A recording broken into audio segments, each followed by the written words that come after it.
everybody. All right, so this is, I have to look at the right place. I'm not used to this Facebook Live stuff. Hello. This is my first live episode of something that's going to be regular, which is, why is my car such a shithole? So I'm sitting in my car right now.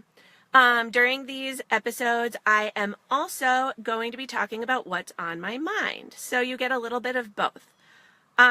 I'm Gabby. I am the founder of Make Your Perfect, which is a company that teaches moms how to have more fun. It is fun to sit around and chat with other moms sometimes. So that's why I'm doing this. It's not so fun to have a shithole car, but I think also it demonstrates how much fun we have in the car. I am in my car for like 3.5 hours a day because I drive my kids all over town to go to school. Actually, I drive them to a different town. So we drive for about 45 minutes to get the one kid to school, then like another 30 minutes to get the other kid to school, then back home, and then I do it all again in the afternoon. So we spend a lot of time in my car, which probably explains why it's such a shithole.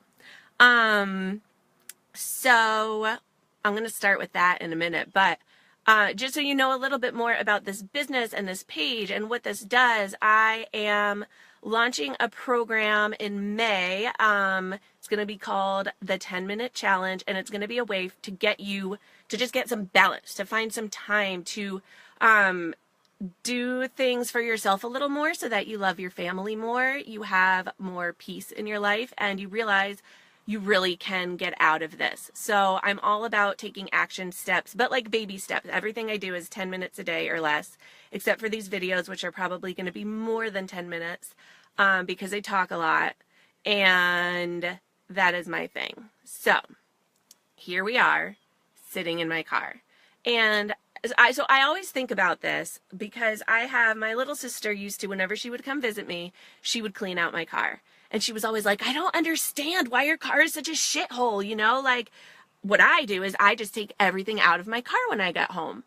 Every day, I take everything out of my car. And I'm like, oh my God.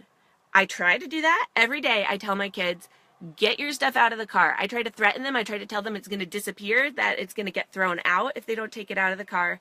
But somehow my car turns into this. So I'm going to do some shaky camera business for a little bit. I am going to show you what a shithole my car is. Sound fun? Good. All right, and then you won't feel so bad about your cars being shitholes. So we'll start with the front here. I have in my pocket of my door here a bag of Cheerios. I do not know how old that is. I do not know how long it's been there. But sometimes when my kids say that they are hungry in the car, I feed it to them. Ooh. Well, there, the door closed. If I get too hot, I will open it again. So now we have my center console. Let's take a look at my center console for a minute here. So I have cups all the time in my car. I have a Yeti from my coffee this morning.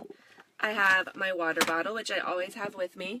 And I also have this seltzer that has been there for like 2 days. And my son asked me if he could have some the other day. And I'm like, no, it's been there forever. Okay.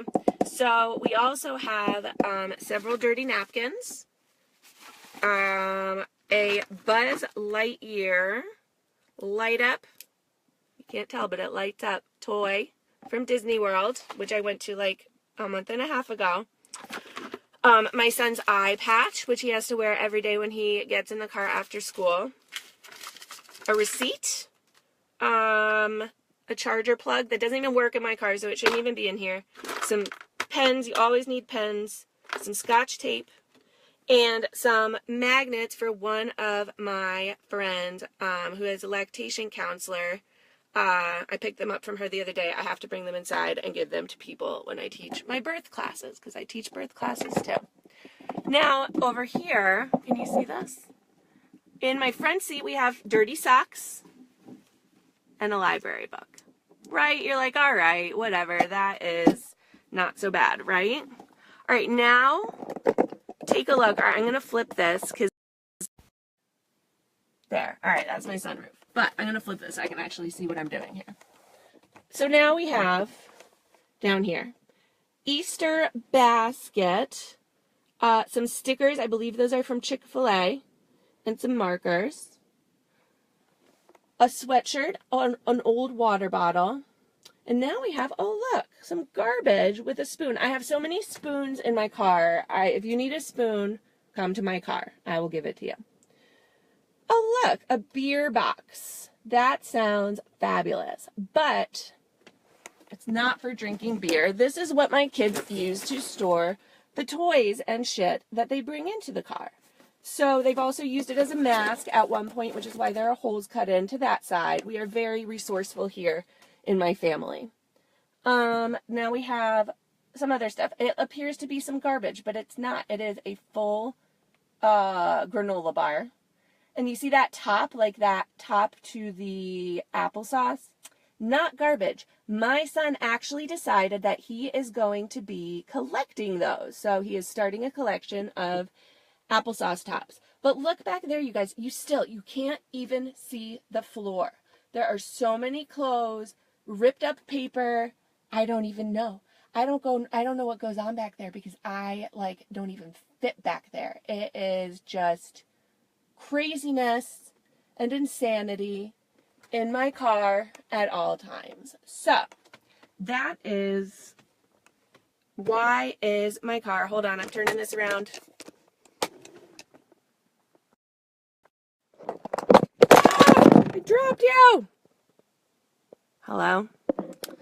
That is why my car is such a shithole, because I have children. And if you have children, hopefully you understand. And if you can get your kids to clean up, I have to open the door. If you can get your kids to clean up the shithole car every day, please tell me how you do it. Because it's like by the time we get home, I am like a bag lady and a cup lady, so I have like a million things to bring inside the house, and I don't understand how to get it inside, get my kids inside. If I have groceries, I have to do that, and then I have to do stuff like start dinner, unpack their school bags, and they help me do that, but oh my gosh, it is a lot of work to keep your car clean. One day I will show you my house, but my house is not such a shithole. I need my house to be cleaner, so it is cleaner. So that is episode number 1 of why my car is such a shithole. So now let's move on. Let's talk about what's on my mind. First of all, hi Elizabeth, always good to see you. So I just got this new car too. I got it in December, and we were talking about how clean it was going to stay. When everybody told my kids, my dad told my kids, everybody was like, kids, this car is beautifully clean now, so you have to keep it clean. And so it's hard for me not to allow them to bring food in the car, because in the mornings, they wake up at 6 and we have to leave the house by 7.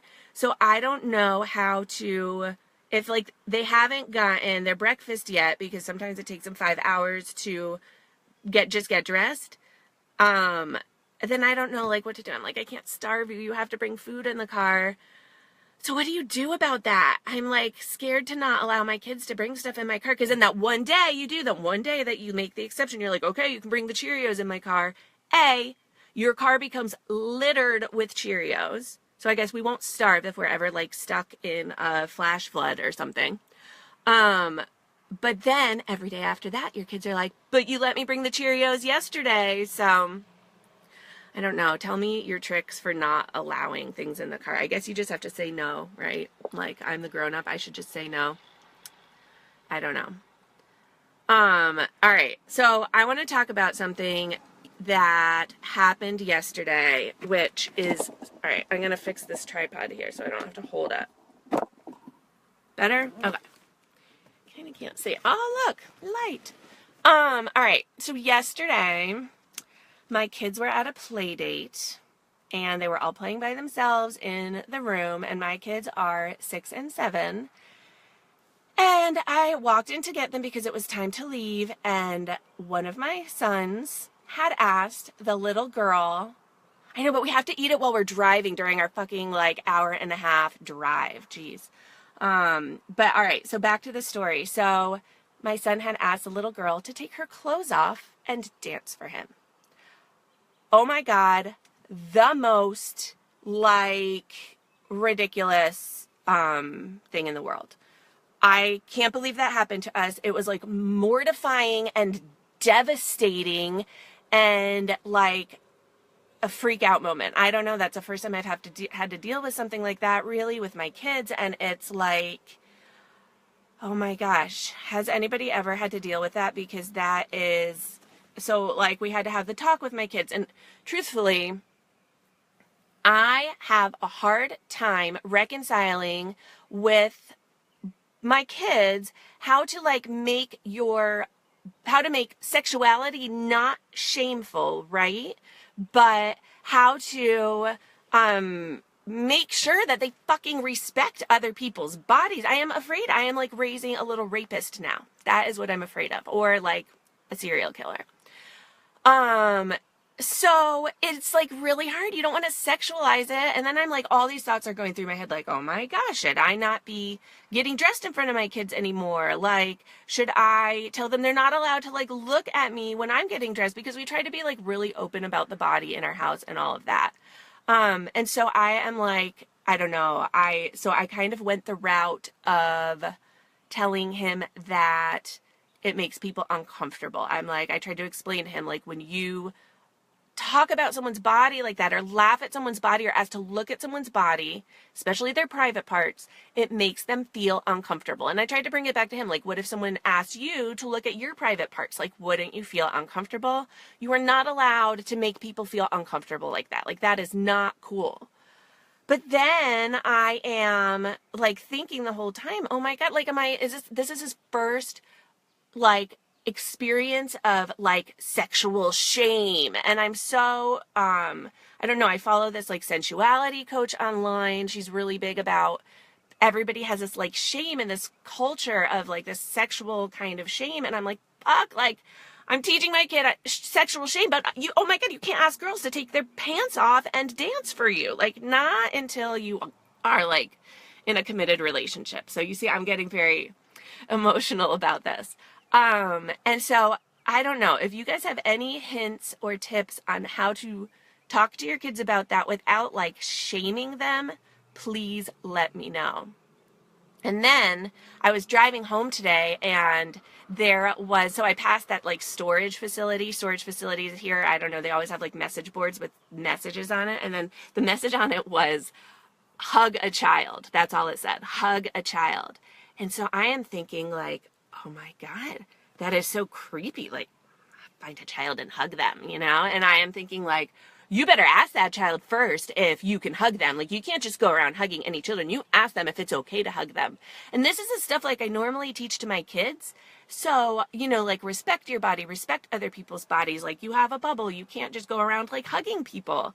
And so I am like, how did I get that kid who is asking girls to take their clothes off at 7 years old? I don't know. It freaks me out. Let me know if you have any advice for me because I don't know about that. So that's what happened yesterday. To change the subject, something else that happened yesterday was I had to have my air conditioning fixed. So every year we have a leak in our air conditioning. So every year we put in more Freon and then it's probably really bad for the environment.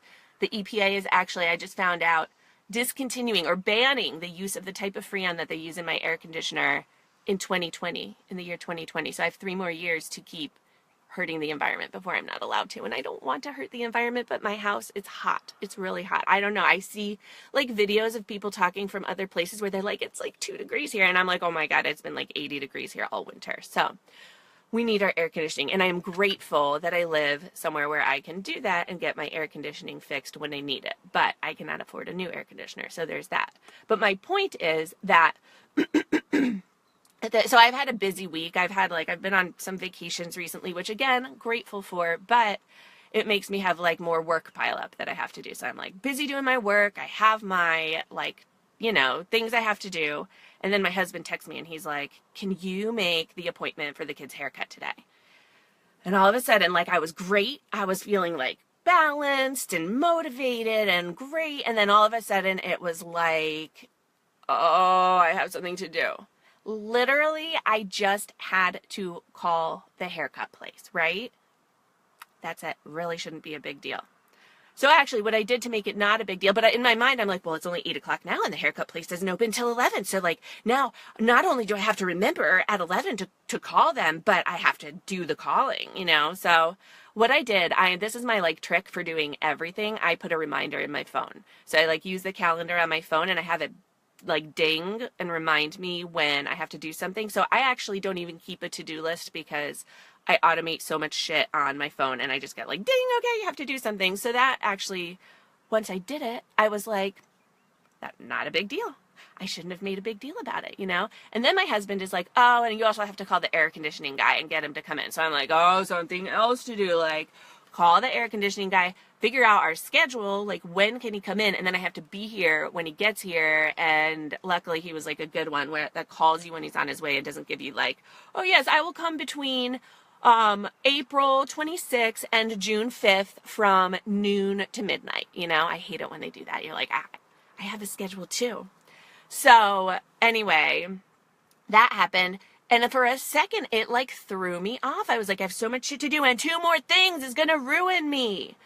So you see, I don't have it perfect either. Like that's what Make Your Perfect is all about. Like there is no such thing as perfect. It's your perfect. So what did I do though? Instead of like sitting there and being like, oh, I have so much to do, I just did it. And I called the guy and I scheduled it. I actually had to call 2 people.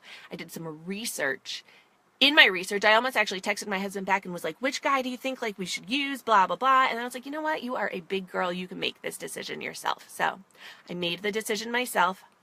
Honestly, it's so stupid, but I felt totally empowered because I just made the decision. Not that I need anyone else to make decisions, but sometimes you just do that. You look everywhere else and you forget that you are like a big girl and you can make decisions on your own.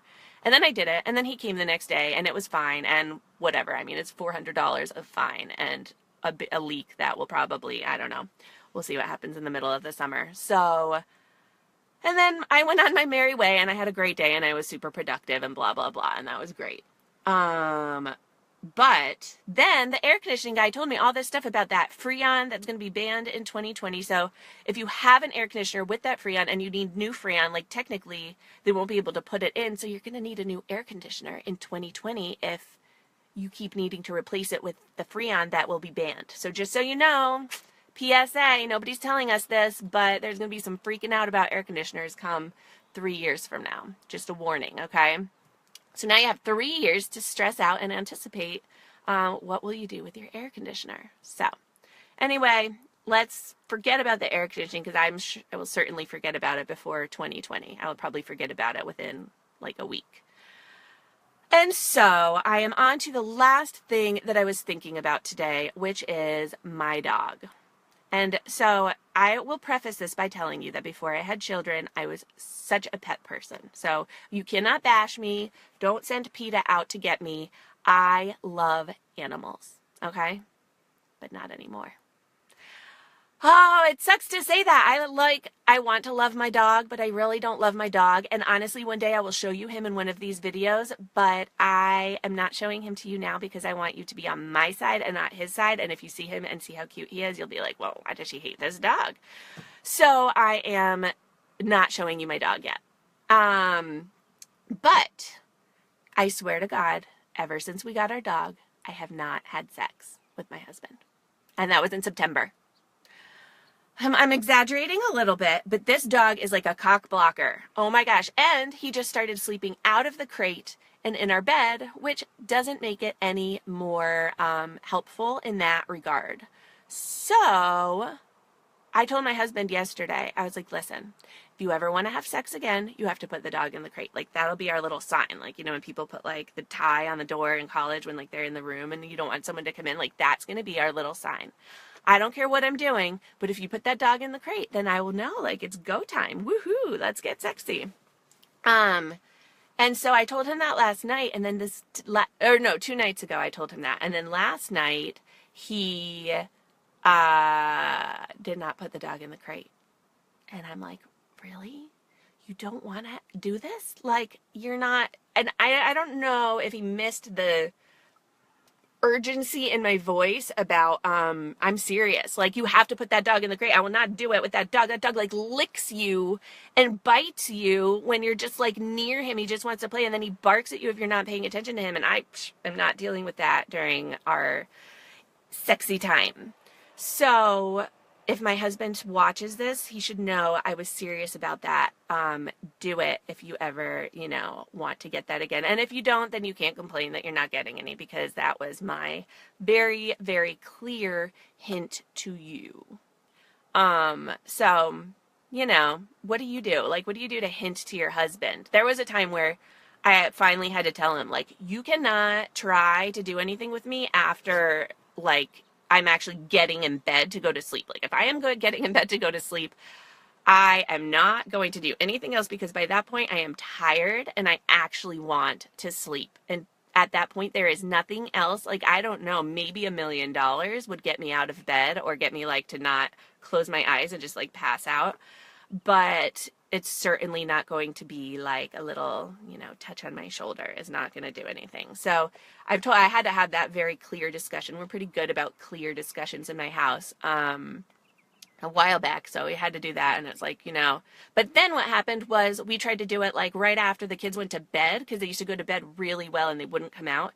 And then one day recently, like, this kind of ruined things recently, it was like 2 months ago, we were in bed at 7:30 after we put the kids to bed, and we hear this cackle coming from the door of our bedroom.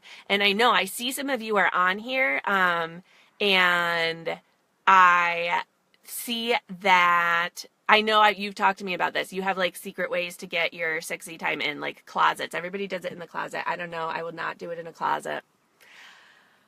Maybe I'm boring, but I will not. Oh, hi, Ashley. I haven't seen you in a long time. I'm finishing up, but I am talking about having sexy time with your husband and how you do it so that it doesn't interfere with your sleep. And now trying to figure out how to not get your kids to walk in on you. All the locks in my house are broken because we tried to lock them too many times, and then the kids jiggle the knob too much. And I guess on cheap doors, locks don't work anymore when you jiggle the knob too much. So just so you know. And so, yeah, so one day we were in there, and my son, we hear like, ha, ha, ha, ha, and we look, and my son is there. And then he told his friends, apparently on a field trip that my husband was driving at, about the time he walked in and daddy was naked on top of mommy. Awesome. So, I don't know, maybe that ties in like the beginning of this video about my son asking girls to take their pants off. I don't know, right? So you can feel like I am not doing anything right. Like, I am obviously doing this all wrong. And again, like I said, like raising some kind of really creepy dude. And so I think I know what to do about that. But then when something like that happens, you're like, oh, I don't know. I don't know what to do about that. And I don't know what I'm doing. So, yep, this is obviously not a parenting video because I don't really, know what I'm doing in the parenting department.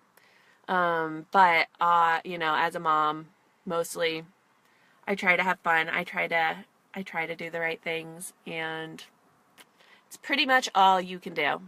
So, well, that is it. Thank you for watching today's episode. You can, if you just came in and caught it at the end, you can go to the beginning and see why is my car such a shithole. That will be fun, and it'll make you feel better about your car. If you're watching this after it's live, you can leave comments about any advice for any of this stuff. I would love to hear what you think. And feel free to post on my page like what you want me to talk about in future episodes of Why is My Car Such a Shithole and What's on My Mind. I want to hear what's on your mind. All right, ladies. See you later. I hope everybody has a fun